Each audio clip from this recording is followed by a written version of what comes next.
Happy holidays. There is a 2.6 million square foot data center being built in Vineland, New Jersey. It's basically a private power plant with 300 natural gas generators. The original plan was approved in January with a 4-story parking garage, office buildings and administration, and no power generation.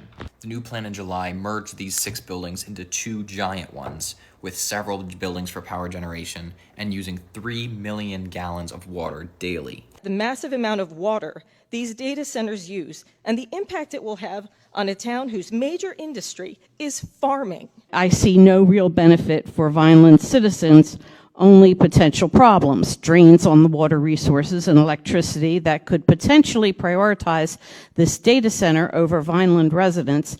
Well, it doesn't have to be all water cooled, right? The developer has told you a half-truth. The facility will be air-cooled in the winter, but in the summer, the adiabatic coolers will need millions of gallons of water.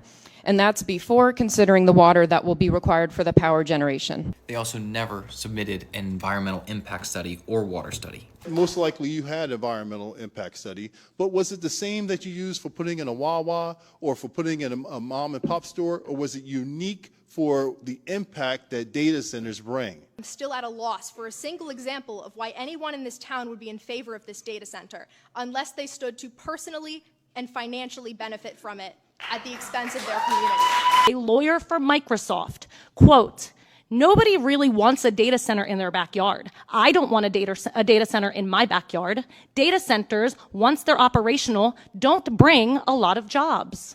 And since it's been called redevelopment, this means that there was no need to identify residents within 200 feet of the project. And residents feel duped. This was all done under the shadow of Mike Trout's golf course being built on the adjacent property. I can't believe that this town didn't even bother sending a letter out, or at least having a town vote. I can tell you right now, Millville probably has little to zero idea of what's really going on. When did Vineland residents vote for this? We all know when Halloween is going to be because the mayor puts it on Facebook. So if we can see that, why couldn't we see that this was happening?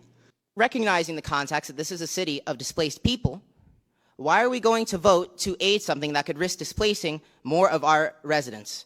You must listen to the people. You must react, and you must act in their best interests, if not your own.